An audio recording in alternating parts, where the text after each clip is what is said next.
right, the best movies of 2024, and I've got a number one choice I haven't seen anybody give just yet, and I'm convinced this is a very good number one choice coming up later. But first I must rant a little bit. I've seen a few dozen movies from this year, but they're certainly hard to access, including movies that just came out within the last 2 to 3 months as of late December. That's because the distribution model is not very good in terms of normies like me and entertainment options that normies like us have. For example, I hear about a movie, it's limited release, it's not playing anywhere within 300 miles of me. Okay, so I'm not gonna go drive to go see something like Nosferatu. So I wait 2 to 3 months, and then it comes out to buy on streaming for $19.99. Well, why would I want to buy it? I don't. I want to rent it, as I have done since the mid-1980s, when they had such things called rental stores for VHS and later DVDs. It's been a common distribution model, but no, you gotta wait months until you get access to these movies if you're not a pirate, and I am not a pirate. So I hear about a movie at a festival, I see it's in limited release, I wait a few months,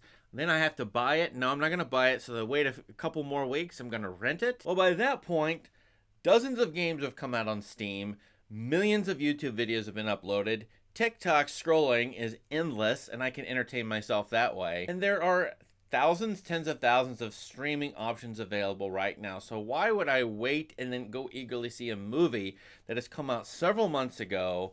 I didn't have access to it, and then now here it is to rent, but why do I care anymore? For almost their entire history, movies have been pretty populous, especially Hollywood movies, where they spread all over the world, and almost everybody has engaged and enjoyed movies to some extent. But now with the distribution model, you can't get movies instantly. Well, you can get every other entertainment option instantly when you hear about it. I feel like movies are becoming more and more elitist, which is not a good thing in general, in my opinion. Thus, I have not seen some of the movies that could show up here on, this list. Nosferatu, Anora. And here's my whole wish list, and I cannot access these movies until they come out to rent. Thus, how could I even make a legit best of 2024 list? Well, admittedly, I can't, but I did the best I could, and here are my best of 2024. One more warning. I liked last year a lot, 2023. I think some of the movies at the top of that list for me were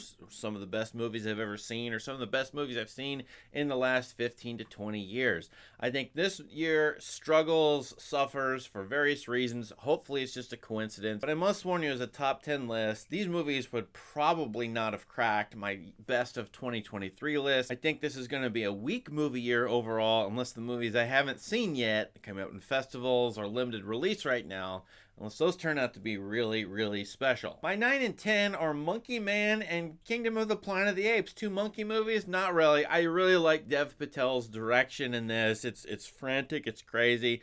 As a revenge movie, this seemed to be a very good Jean-Claude Van Damme movie, a thoughtful Jean-Claude Van Damme movie set in India. I look forward to Dev Patel more as he makes movies. Number 9, Kingdom of the Planet of the Apes. I thought this was a good 4th movie. In fact, it got richer and richer as it went. It had a whole world that gestured towards all kinds of things happening in this world in the aftermath of the devastating epidemic that's killed most, if not almost all, humans. And I think this movie was really good to watch with my kids, my teenagers, for example. So I appreciated this movie.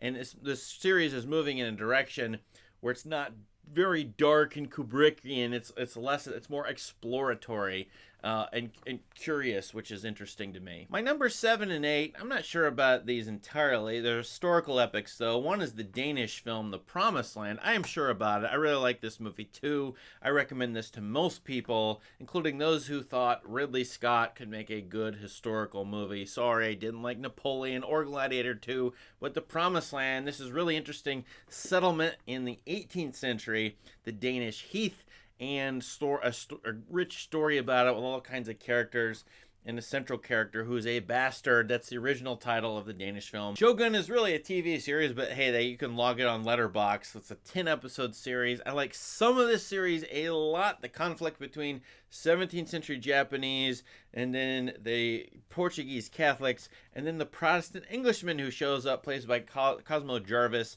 who could become a movie star. I think he is a charisma to him that I really like. This is a pretty good series. I get bogged down in it in the middle of it. There's a lot of very slow politicking in it, but whenever the series is about either two or these three groups in conflict and trying to interact with each other, I really like it. So Shogun, go check it out. Sticking with East Asia, my numbers, what are they? 5 and 6 movies. These are two interesting movies. How to Make Millions Before Grandma Dies. This is a hit from Thailand all over East Asia. It's a little syrupy, but I thought it was genuine, pretty good direction here.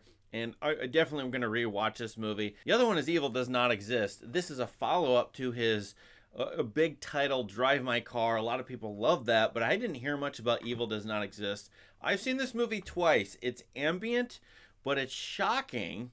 And it's a weird kind of ending that I think some people are going to hate, but I had to watch it a second time. It got in my head. The color scheme is great. Cinematography is great. I like the mood and the tone, and I think I appreciate the ending. I think I do. So I'm putting it on this list. Although beware, some of you will not like this movie, guaranteed. I like the top 4 here a lot. Number 4 is Dune 2, which I appreciated somewhat as a big science fiction, gigantic epic. A sequel, no, a follow-up to the first Dune, which was really part 1. Here we got part 2. I think when you put the two parts together, it works pretty darn well. Although it's harrowing and humorless, this is Denis Villeneuve's, this is the way he operates. But I at least watched it, enjoyed the movie, especially the soundtrack, and the booming subwoofer is fantastic. My number 3 movie is Hitman by Richard Linklater. I thought this was a very thoughtful movie, but that's the key. You have to think about it. It looks and it was marketed as a romantic comedy about a professor who moonlights as a police officer and then pretends to be a hitman in order to attract criminal elements and so that the police can arrest them. Now, personally, I do actually know a professor who moonlights as a police officer, so I found the premise plausible. Second, the way this movie ends up is, whoa, okay, this is a very fascinating play with genre, a play on the question of identity. Can you construct your identity as you wish? Can you become anything you want? This is a dominant idea today, but Linklater's really messing with this in his, pop philosophical spin as he normally does. So I thought, after reflecting on the movie, it made sense, especially by the ending, even though I got a little lost.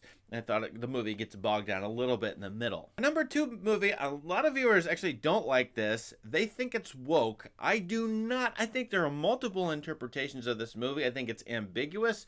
By the German director Edward Berger, who made the very good All Quiet on the Western Front a couple years ago. Here he comes out with Conclave, an adaptation of a novel about cardinals electing a pope in, I guess it's set today or maybe the near future. The movie is about the difficulty of elections, especially among a group of pious guys who are trying to do the best thing for their church.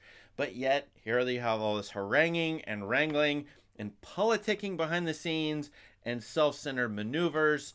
I like this sort of thing as an expose of politics 101, of democracy, period. And there are really some interesting questions in the movie, including a twisted ending that some people are absolutely going to hate, but I thought was really spot on and is not a message. It is more of a provocation to anyone watching the movie from any political angle. It's a very thoughtful movie in my opinion, but not everybody likes it, so it's risky to put it number 2, but I really appreciate it when I saw it. Now let's get to number 1, my number 1 movie, and here's the trick with it. When you look it up on the internet, it will say it came out in 2022. Do not be fooled, though. This movie came out, to me, by my dating in 2024. Why? Because that one was when it was first released to everybody on stream. And the first time anybody could access it, it was in a festival in 2022. That's why it has that date. But no, this movie came out this year. It's Hundreds of Beavers. So grateful for my viewership for alerting me to this movie, which is a silent movie. Weird.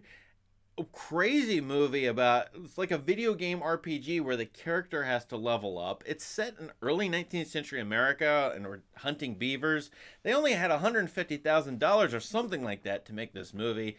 They only had several beaver costumes, but it looks like there's hundreds of beavers. This movie is a wonder to behold. It's a throwback at once to silent movies and Looney Tunes, but it's something entirely new because it's integrating video games and I think a college humor sensibility to it. I thought this movie was inventive all the way through. I've seen it twice. My kids really love it. And I don't see how anybody couldn't at least appreciate the filmmaking in this, which is inspired and not in any kind of Hollywood system that's trying to be algorithmic. So I think Hundreds of Beavers is an excellent movie. It would definitely be in my top 10 of any year, probably, and it probably will last quite a while. I hope it does, at least. I had a lot of fun with it, as it reminded me of Buster Keaton and Harold Lloyd, etc., etc., etc. What's your top 10 list? What do you think are good movies from 2024? Give us a list in the comments so that we can scour through them and get great new ideas. Thank you for your recommendations. Thank you for watching. Have a great rest of the year. No, have a great 2025. See you later. Thanks for subscribing.